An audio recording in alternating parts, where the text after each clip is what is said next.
الحمد لله. ان شاء الله هكلمك لما اخلص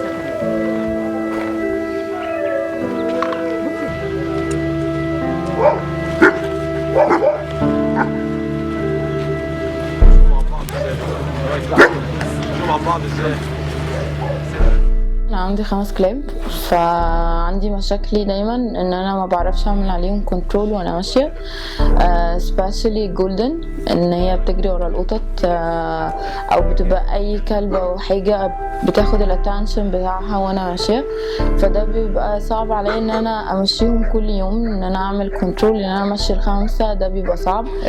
مشكلتي ان انا ما عرفتش اربيه، لان انا بربي كلاب من زمان وعارفه ازاي المفروض يتربى، بس ظروف شخصيه منعتني ان انا اربيه صح زي ما انا عايزه او المفروض يتربى. فهو مهايبر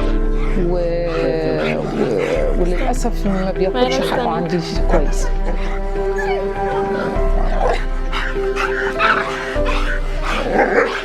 هو كان في كذا مشكلة. طبعا هو كان هايبر زيادة عن اللزوم.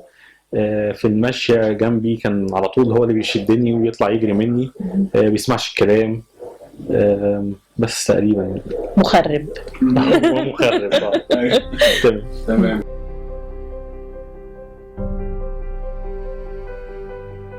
هو طبعا اهم حاجتين اللي انا شايف ان هم دول اهم حاجة الواحد كان مش واخد باله منهم. اول حاجه تمشيه الكلب، انه لازم يمشي كويس. تاني حاجه الليدرشيب، ان انا ابقى انا المسيطر عليه.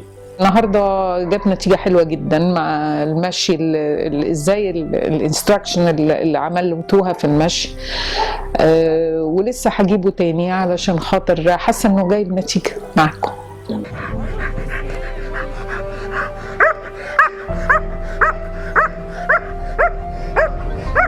اتفقت ان احنا كلنا يعني انا اكتر واحده بتمشي مع الكلاب ان هما بيفكروا ازاي، بس بطريقه البني ادمين. يعني انا لما كلبي مثلا ما بنادي عليه وما بيجيش، ببقى شايفه ان هو زعلان مني بسبب ان انا مثلا لعبت مع الكلب ده اكتر او حاجه.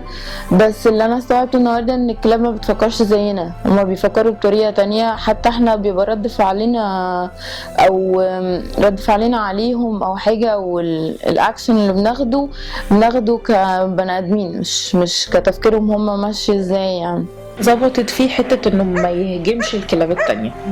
دي فرقت كتير. اول ما يعني جينا كان خاربها، لكن دلوقتي اهدى كتير. ما ينفعش يقعد في مكان فيه ميل تاني. النهارده كان كله ميلز، وكان كويس يعني.